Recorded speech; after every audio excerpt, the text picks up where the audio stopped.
You'd think it's just common sense, right? As a country gets richer, its environment gets cleaner. I mean, more money means you can take better care of the important stuff, like your water. But is it really that simple? In this explainer, we're going to dive into some new research that shows the link between water and wealth is way more complicated, and honestly, more surprising than you might think. So let's just ask the big question right up front. Does getting richer automatically clean up a country's water? It's an idea we kind of take for granted, but we're about to see if it actually holds up. Okay, so economists have had a classic theory about this for ages. It's called the environmental Kuznets curve, or the EKC. The idea goes like this. As a country starts to industrialize, pollution gets worse and worse. But then it hits a certain income level, a turning point, and it starts investing in cleaner tech and better rules. And voila, pollution starts to go down. If you graph it, it looks like a big upside-down U. For decades, this has been the textbook answer. It's what should happen. So, to see if this old theory actually works in the real world, a team of researchers decided to test it out on Mexico. They looked at water data from all 32 states from 2005 to 2020.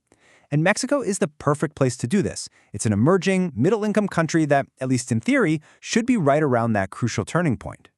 But when they crunched the numbers, that neat, tidy little upside-down U just wasn't there. For water use in Mexico, the data showed something else entirely, something way, way stranger. So what did the data actually show? Well, instead of that simple, predictable curve that everyone expected, a whole different shape started to emerge from the numbers. Yeah, forget the inverted U, the data showed an N. So water use goes up, then it goes down, just like the theory says, but then at higher income levels, it starts to go up again. This one finding totally flips that classic economic theory on its head. So what does this N shape actually mean? Well, you can think of it in three stages. First, you've got your industrial growth, factories, farms, all that stuff, and water use goes up. Then, phase two, the country gets richer, invests in better tech, and becomes more efficient, so water use falls. But then you get this third phase, something called a rebound effect. Basically, the gains you made from being efficient get wiped out because people are just consuming more, or maybe innovation stalls out. And bam, water use starts climbing all over again. Okay, so that's how much water they're using.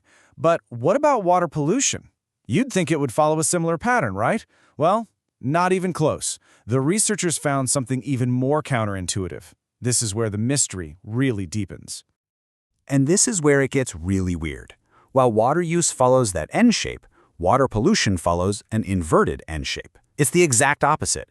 It falls, then it rises, then it falls again. Now, this is kind of mind-bending. It means that as states in Mexico started getting richer, pollution often went down first. How is that even possible? Well, the theory is that because Mexico is an open economy, it was able to import cleaner technologies and environmental rules from its trading partners, like the US and Canada, pretty early on. Pollution then ticks up for a little while before falling again at the highest income levels. It actually suggests that economic growth can lead to sustainable pollution patterns if the conditions are right. So up to this point, we've only been talking about how economic growth affects water. But what if we've been looking at this from just one direction? What if we need to flip the entire script? And that's the exact question that a second study from the same research team dug into. Does water itself, its availability and its quality, actually drive economic growth? Is this thing a two-way street?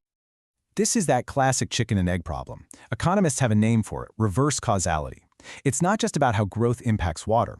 We also have to figure out how water, which is a supercritical input for any economy, impacts growth. So what happens when you look at it the other way? When the researchers analyzed water as the cause and wealth as the effect, well, they found another clear but totally different pattern. And there it is.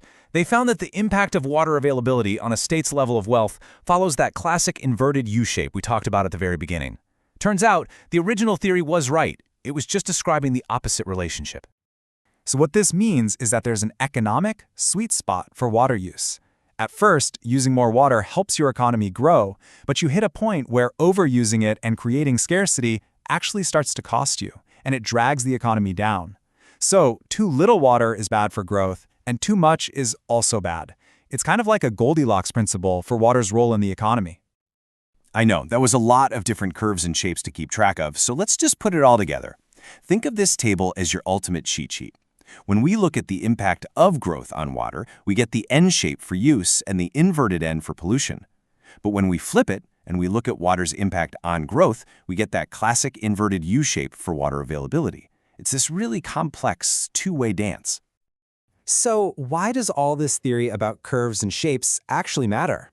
Well, for a country like Mexico, which has this incredible geographic diversity, these findings have huge real-world consequences for how it manages its most precious resource. You can almost think of Mexico as two completely different countries when it comes to water. You've got the north and central parts. They're arid, they're richer, but they are already near or even past that economic sweet spot for water use. Using any more could actually start hurting their economies. But then you have the south, which is water-rich but poorer. It actually has room to strategically use its water to kickstart more economic growth. And all of this leads to some crystal clear takeaways for policymakers. A one-size-fits-all water policy for Mexico? It's just not going to work. The North needs to be all about efficiency, conservation, and water-saving tech.